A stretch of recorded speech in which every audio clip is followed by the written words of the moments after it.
Ladies and gentlemen, the regular session of the Sangguniang Panglungsod is about to commence. Everyone, please rise.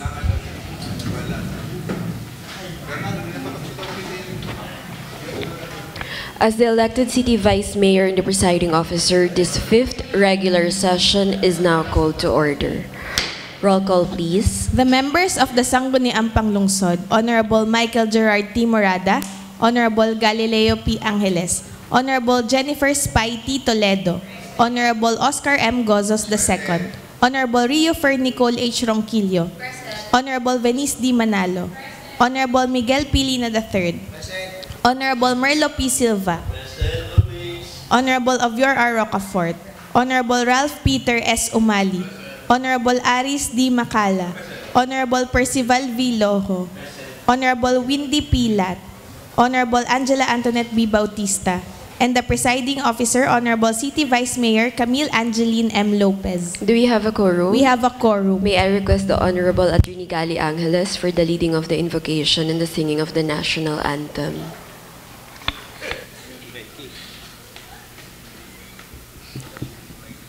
Ate pong ilagay ang ating sarili sa harap ng ating Panginoon.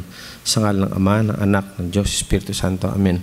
Panginoon, maraming salamat po sa araw na ito at sa pagkakataon na kami muli nagkatipon-tipon sa Bulwagan.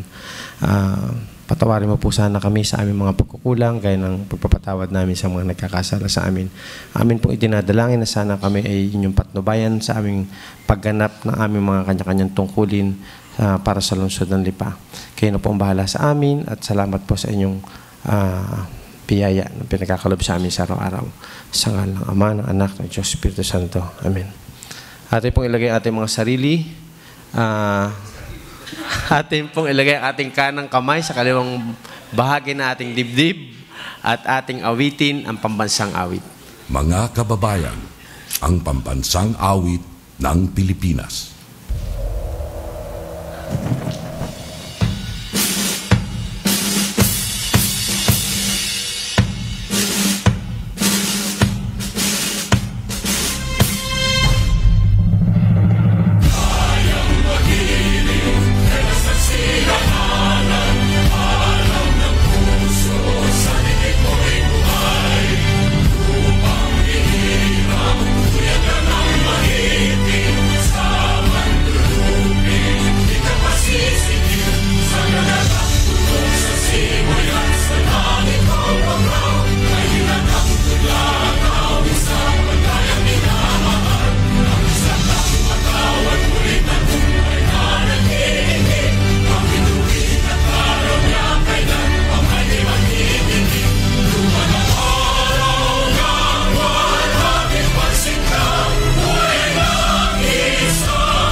Good morning, everyone. Privilege. Honorable Mike Lina, you are recognized. Good morning, Madam Chair. Ganyan din sa aking mga kasamahan dito sa ating sanggunian at sa lahat po ng mga bisita. Madam Chair, nung isang araw nga po, ako'y lumuwas at ako'y napadaan din sa ating dito ako dumaan sa Bulacnin Exit. Ano po? Diyan po sa kabaan ng Lebiste nga ay talaga namang napansin po natin na talagang sobrang traffic. Ano po? At napunan natin ng isang cause ng trapikong ito ay itong ating yung tulay na kung saan ay palagay kay makitid. Napakakipot sapagkat although lumuwag na yung kabaan ng Lebiste, nagkaroon na ng widening, pagdating sa tulay, nagkakaroon ng bottleneck, sapagkat nga two lane laang. Kung kaya naman sa palagay ko po, ay darating ang panahon din na ang City Hall ay lilipat dyan sa Bulacnin na lalo pang magkukos ng traffic. Ano po? Kaya naman siguro dapat tingnan natin, mapag-aralan kung kinakailangan na bigyan natin ng authority ang mayor para sa ganon ay may pagawa itong tulay na ito na naaangkop doon sa kalsadang iyon nang sa ganon ay lumuwag o ang daloy ng trapiko. At gayon din, baka pwede nating isabay na kung kinakailangan magkaroon ng flyover din sa ating Pesta Mall, sa ating yung crossing ng Pesta Mall, sa kanyang bypass. Alam niyo po, kung talagang kinakailangan na itong mga bagay na ito ay ating, kung walang sapat na pondo, kinakailangan ipangutang, basta't ikagaganda at kayaalwan ng buhay ng mamamayang Lipeño, sa palagay ko po ay naangkop na gawa ng paraan ang mga bagay na ito nang lumuwag ang trapiko dito sa lungsod ng Lipa. Madam Chair, paki-refer na lang po sa tamang komitiba. Matter brought up is jointly referred to the Committee on Public Works and Traffic. Lead committee will be the Committee on Public Works. Likewise referred also to the Committee on Appropriations. Thank you, Madam Chair. Privilege, Honorable Junjun Gosos, you are recognized.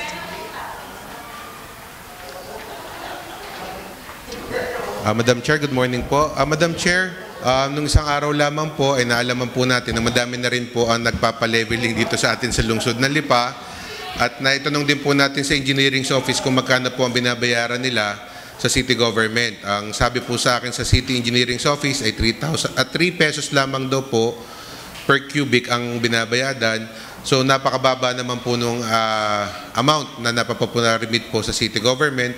So may I suggest po, Madam Chair, na mapag-aralan po ng proper committee kung paano po maitataas yung pong sinisingil sa leveling permit na ibinibigay po ng engineering office. Please refer na lamang po sa proper committee.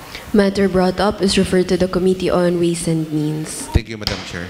Privilege, Honorable Venice Manalo, you are recognized.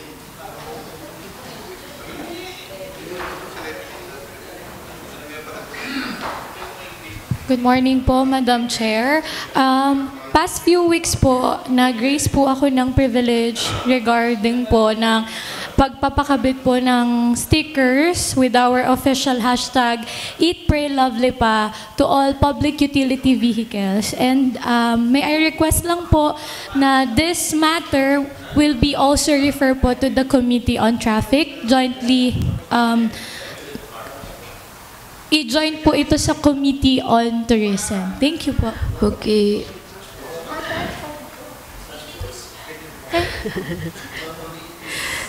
And public transport na.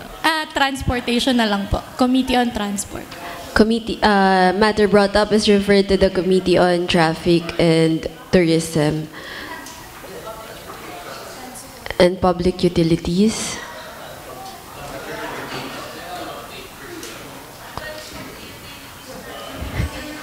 Lead committee will be the Committee on Public Utilities. Privilege, Honorable Merla Silva, you are recognized. Madam Chair, good morning. Pati sa mga kasama. Way back noong isang taon, ay nadala ko na rin ang isyong ito sa Sangguniang. Ito ay may kinalam at gusto ko rin itanong sa atin noong chairman ng Committee on Senior Citizen, yun hong tungkol sa booklet. Inulit-huli sa akin dahil na bakit daw hanggang ngayon ay nagamit pa ng booklet. Ano daw naman ang dahilan? At bakit daw naman kinakailangan pa na bigyan pa ng mga alalahanin ng ating mga senior citizen?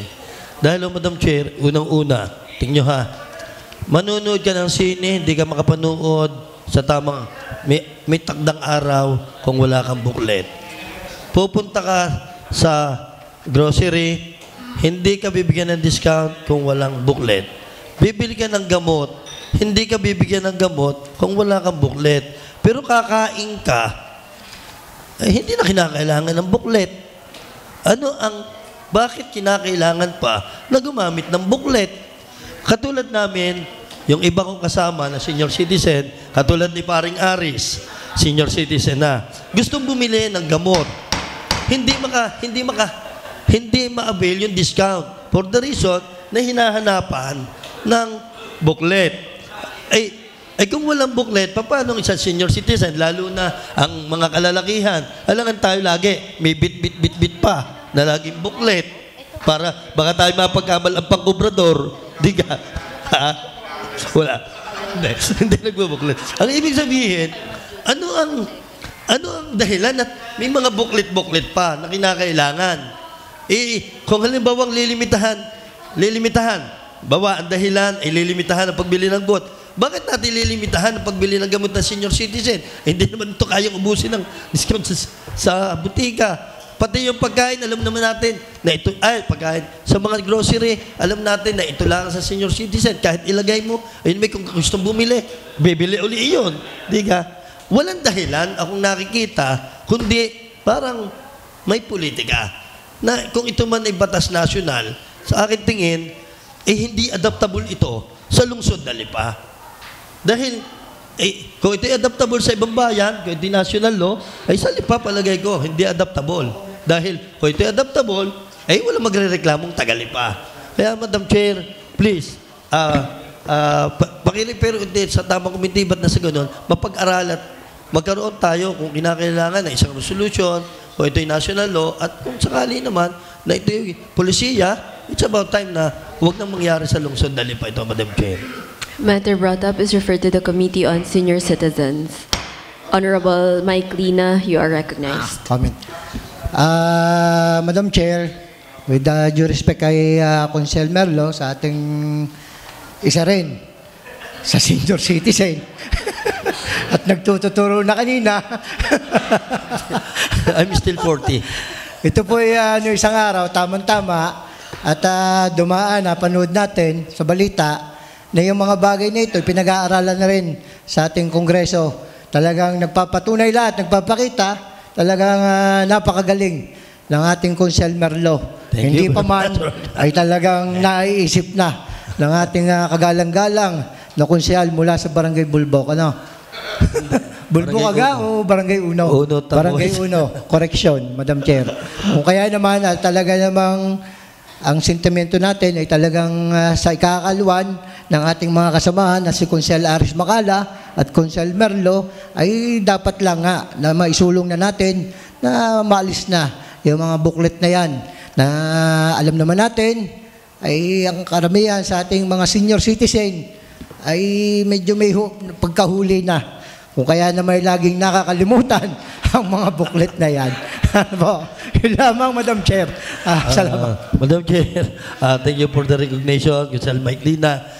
Siguro, ang tingnan natin dito, ito ba kinakailangan pa natin na magkaroon tayo ng isang malawakang pagpupulong or isang public hearing or simple committee hearing na lamang na kung saan ay tawagan natin ang taga-community affairs office, ang senior citizen organization, at kung ito naman, at saka ating legal, baka ito ay national law or kung ano.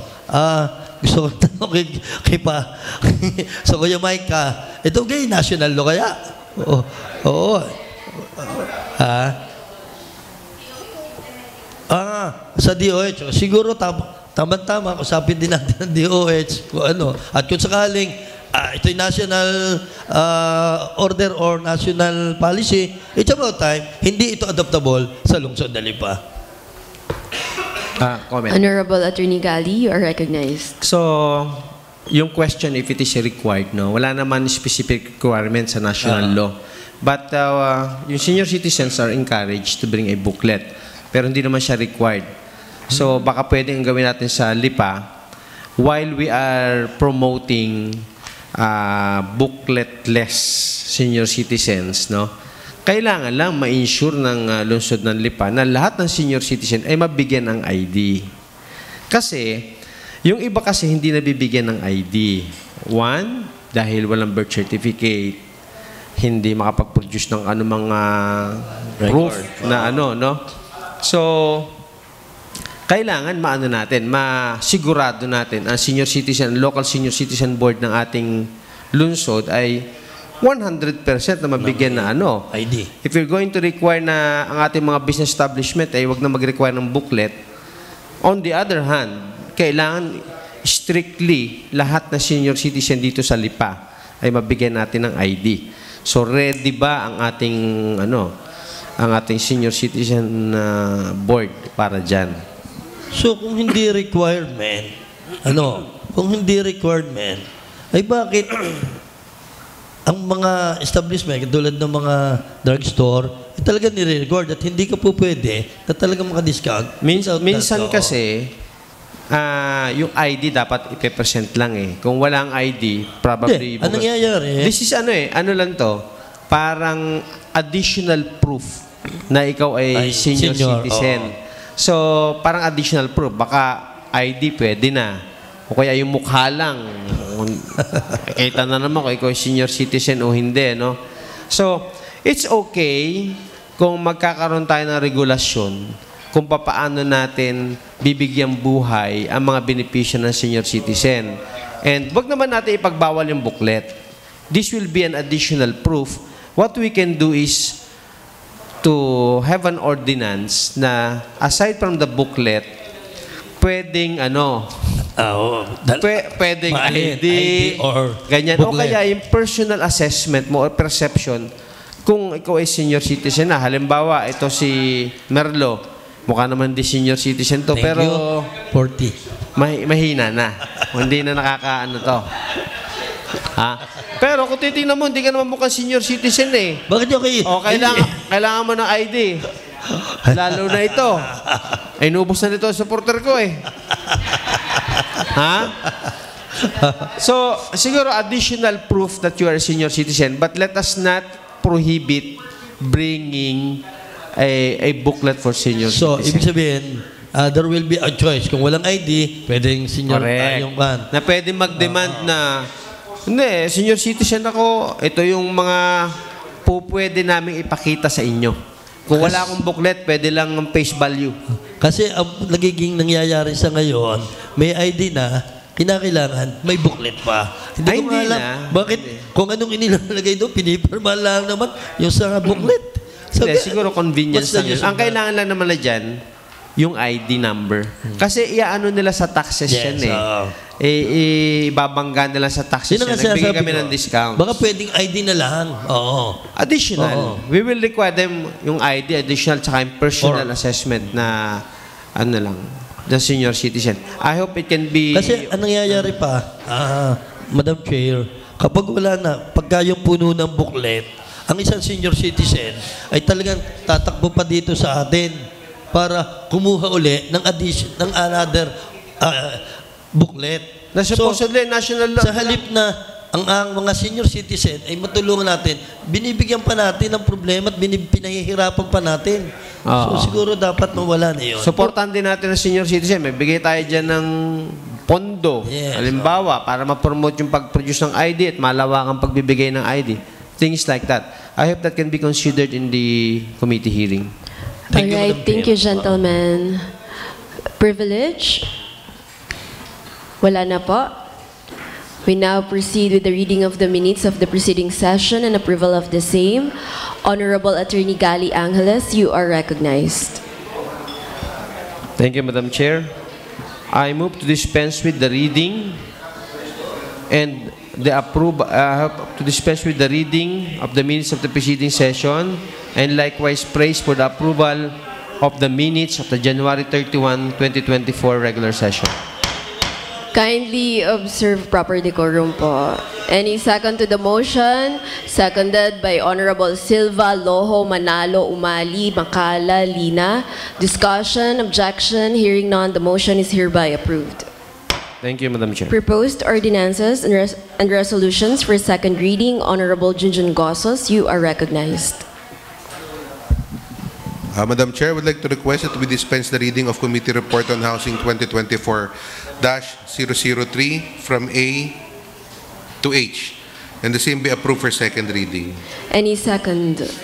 Seconded by Honorable Lina Umali Loho. Discussion, objection, hearing none, the motion is hereby approved for the second reading. Thank you, Madam Chair.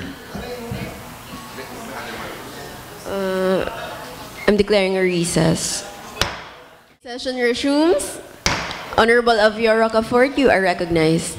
Madam Chair, I move that we dispense reading of committee report of Finance 2024-03, the privileged speech of Konsehala Benice Manalo.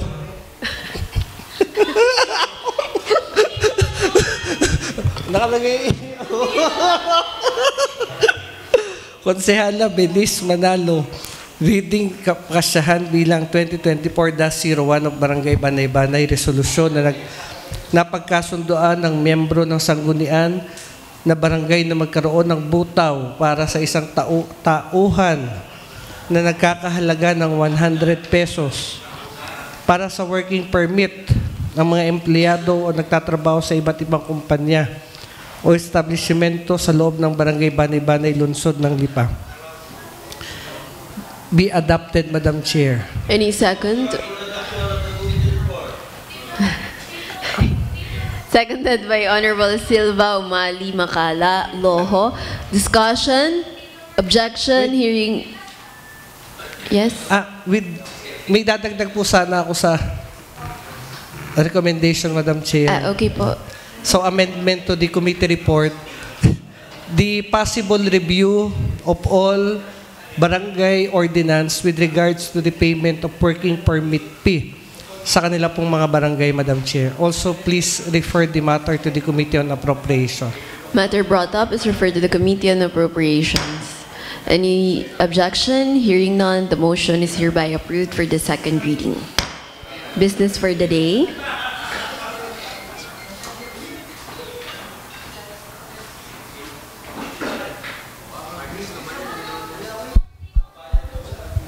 Business for the day. Number 1 to 3, reclassification requests of various owners of various properties in Lipa City. Refer to the Committee on Land Use. Number 4, letter of the City Administrator, Ronel E. Sarmiento, forwarding the request of Eva Torres for the issuance of special use permit for the proposed resort to be located at Barangay Pinagtong, Ulan, Lipa City. Refer to the Committee on Land Use. Number 5 to number 16, annual budget. Silence, please. Thank you. Number 5 to number 16, annual budget of the Sangguniang Kabataan for budget year 2024 of various barangays. Refer to the Committee on Appropriations. Number 17, request for accreditation of the Citizens Information Assistance with office address at B. Morada Avenue, Barangay Uno, Lipa City. Refer to the Committee on Accreditation. Number 18, letter of the Punong Barangay of Anilao, Labac, Honorable Moreto L. Hosme, forwarding a copy of Kapasyahan bilang 03-2024 entitled Kapasyahang ipinagkakaloob bilang donasyon sa Roman Catholic Archdiocese of Lipa ang lote na kinatatayuan ng Risen Christ Chapel sa Sitio Bulacnin, Barangay Anilao, Labac. Refer to the Committee on Barangay Affairs. Number 19, letter of the Lipa City Acting Chief of Police, Police Lieutenant Colonel Rix Supremo Villarreal, requesting the August body for the updating of Sangguniang Panlungsod Resolution number 3162019 adopting localized anti-criminality campaign action plan on drug clearing operation and resolution number 317-2019 for the creation of the Community Mobilization Project Assessment Committee composed of the Chief of Police as the Chairman, the CLGOO as co-chairman, City Councilor who is the Committee Chairman on Peace and Order as member, and the ABC President as member as well. Refer to the Committee on Peace and Order. Resolutions and ordinances for the third and final reading. Honorable Junjun Gozos, you are recognized. Madam Chair, I would like to request that we approve for third and final reading Committee Report on Housing 2024-003 from A to H. Any second? Seconded by Honorable Lina Makala Umali Loho Silva Lat. Objection? Hearing none, the motion is hereby approved for the third and final reading. Honorable Avio Rocafort, you are recognized.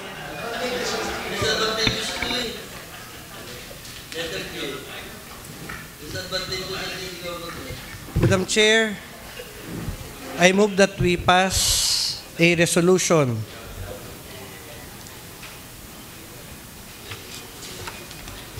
ako nawala. I move that we pass a resolution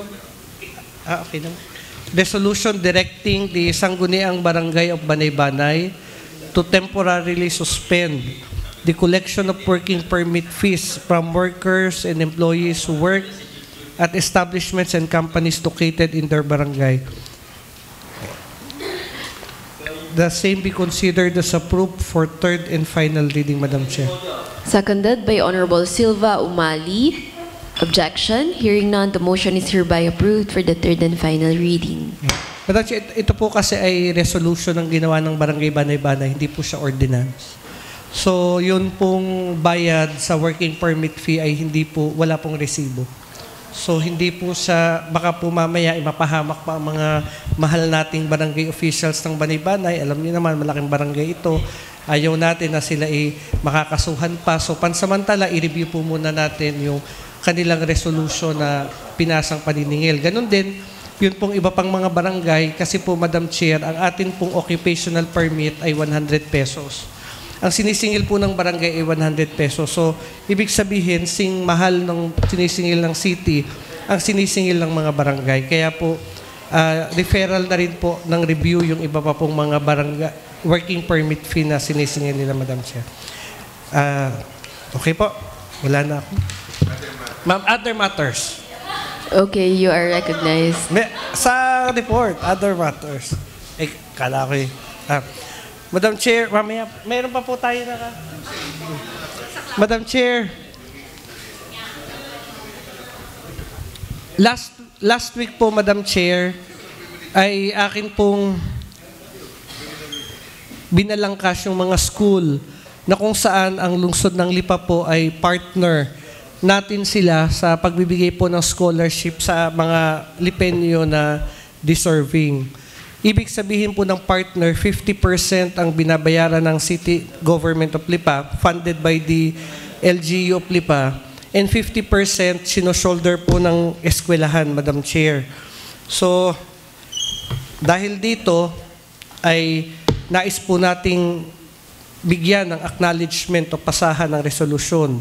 Yung mga school na kapartner po natin, Madam Chair. Ang mga school na ito po ay BICAS, Faith, LCC, Lyceum of the Philippines Batangas, Lyceum of the Philippines Laguna, Lyceum of the Philippines St. Cabrini, National University sa SM City Lipa, Royal British College, STI Lipa, and University of Batangas, Madam Chair. A passage of resolution, resolution of appreciation and recognition on our partner schools for the scholarship of deserving Lipeños in the city of Lipa with 50-50% share, Madam Chair, be referred to the Committee on Edu. Matter brought up is referred to the Committee on Education. With the permission of the Chairman of the Committee on Edu, I would like to sponsor the resolution, Madam Chair. I move that we pass a resolution. Please consider the same as urgent, Madam Chair. Any second for urgency? Duly seconded. Discussion, objection, hearing none, the motion is hereby approved for urgency. Madam Chair, I move that we pass a resolution of recognition and appreciation for the partner schools of the LGU for the 50-50% sharing for our scholars. The schools are, as what I mentioned a while ago, and the same be considered as approved for third and final reading and exempt from the three-reading principle, Madam Chair. Jointly moved by Honorable Gozos, Angeles, Lina, Macala, Morada, Loho. Seconded by Honorable Ronquillo, Umali, Silva, Manalo, Toledo. Objection? Hearing none, the motion is hereby approved for the third and final reading. Madam Chair, I would like to also request the chairperson to invite the schools the moment that the resolution of appreciation and recognition are matapos po ng ating secretariat. So, an invitation to award to them, yun pong ating recognition, Madam Chair. That is noted. And Madam Chair, again, an appeal and a call for De La Salle Lipa to be part of our partner school, considering na lagi po at paulit-ulit nating sinasabi bilang isang Lasaliano na dapat kung ano po ang ating itinuturo, ito po ang ating ginagawa. So ito po ay naka-refer sa Committee on APRO para hikayatin sila na maging partner po natin sa adhikaing ito. Ngayon, Madam Chair, my second privilege is I would like to commend our City Public Order and Safety doon po sa kanila pong pagpapatupad ng ating pong clamping ordinance. Alam po ninyo, bagamat tayo po ay nasa experimental stage at iilang parte pa po ng lipa, ang atin pong pinagdadausan ito pong ating clamping ay napakadami na pong mga reaksyon sa social media na pinupuri ang atin pong mga taga-sipos.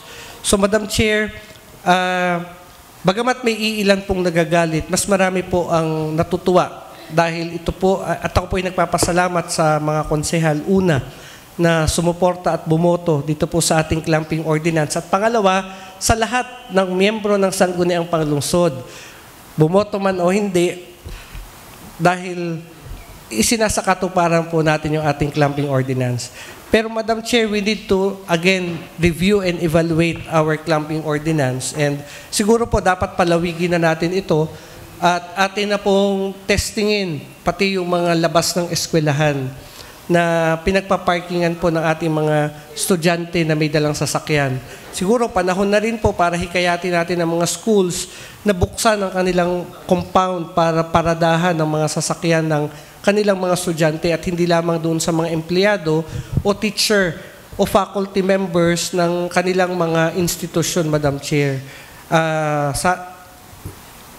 Where in fact, ang bumubuhay po sa eskwelahan ay ang tuition fee ng mga bata. So they are considered as customers, so they must be allowed to park inside their compound instead na hindi po sila payagang pumarada sa loob.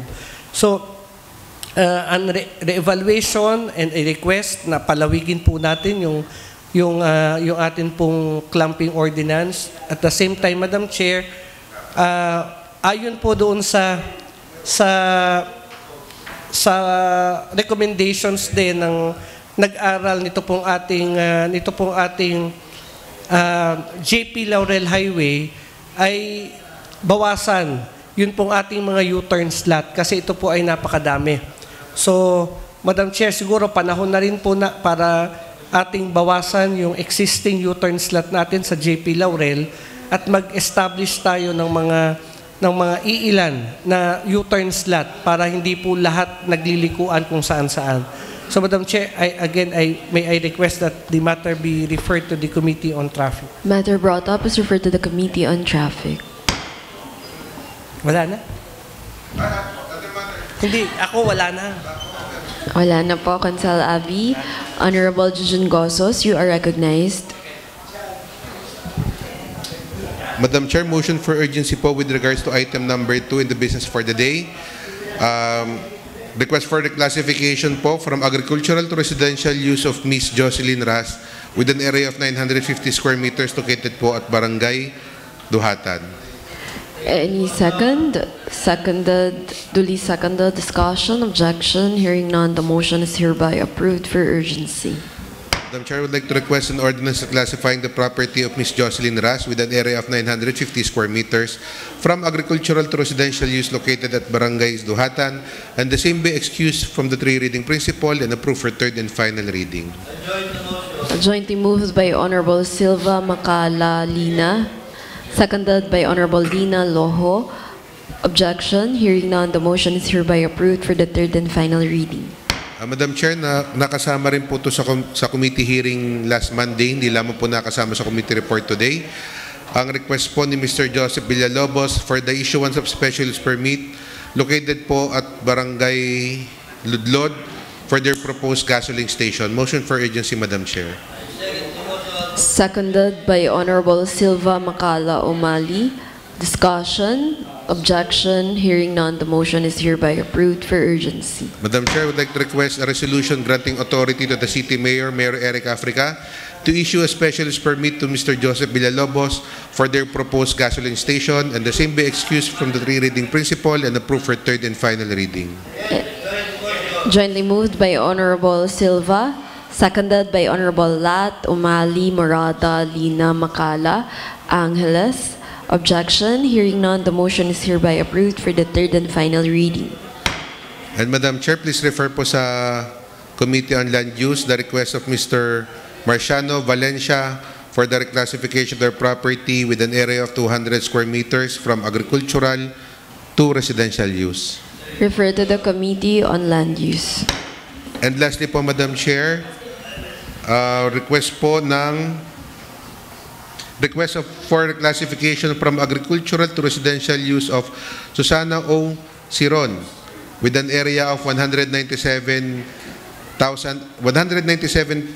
18,000 square meters located po at Barangay Plaridel, owned by Santa Lucia Realty and Development Inc. Motion for urgency po, Madam Chair. Duly seconded. Discussion, objection, hearing none, the motion is hereby approved for urgency. Wait lang po. Recess po. I'm declaring a recess. Session resumes. Motion for urgency with regards to that matter, Madam Chair. Any second for urgency? Seconded by Honorable Umali, Makala, Lina. Discussion, objection, hearing none, the motion is hereby approved for urgency.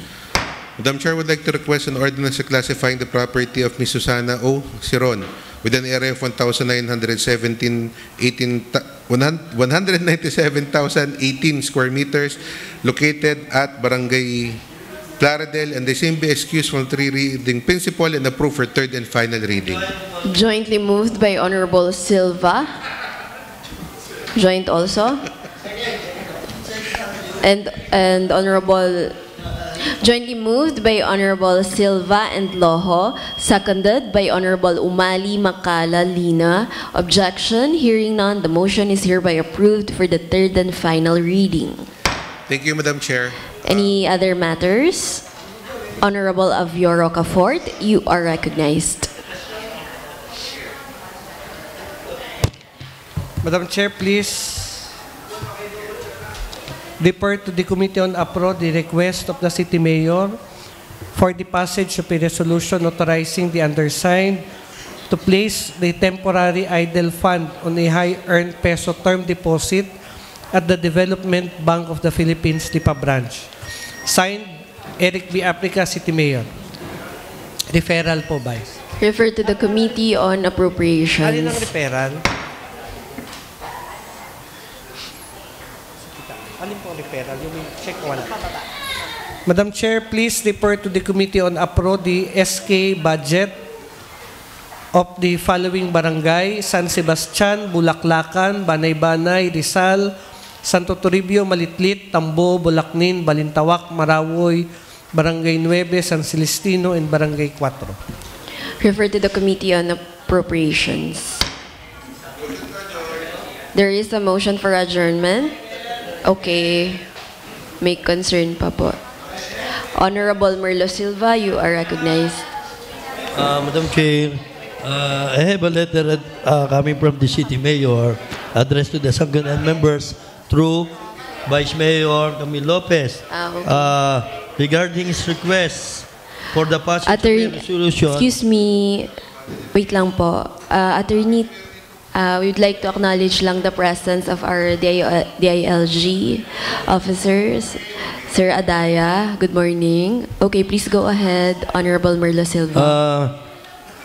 With regard to the request of the City Mayor for the passage of a resolution on the request of the OIC City Engineer Ireneo Adaya for the proposed road widening of Bulacnin Fossil Bridge. Ito na nga. So it happened that it is already referred to the committee. So let the committee. Ay nga dumating. Session resumes. Madam Chair, with this letter, Madam Chair, the Sangguniang is already acted because for the reason it was rendered by the Honorable Mike Lina. So, there's no need to make a resolution. That is noted. Thank you so much, Honorable Merlo Silva. Honorable Jujun Gozos, you are recognized. Madam Chair, pasensya na po, may nakalimutan lang. Request din po ng Santa Lucia Realty and Development Inc. for the approval of their development permit. Motion for urgency po, Madam Chair. Any second for urgency? Seconded by Honorable Macala Silva. Discussion, objection, hearing none. The motion is hereby approved for urgency. Madam Chair, I would like to request an ordinance approving the development plan and development permit of Santa Lucia Realty and Development Inc. for located at Barangay Plaridel. And please include na lamang po that it will take effect upon completion of all necessary documents. Seconded by Excuse for the three reading, the principal and approve for third and final reading. Seconded by Honorable Silva, Umali, Macala, Lina. Objection, hearing none. The motion is hereby approved for the third and final reading. Thank you, Madam Chair. Motion to adjourn. Any second? Wala na pong matters, ha? Okay. Duly seconded. Session is now adjourned.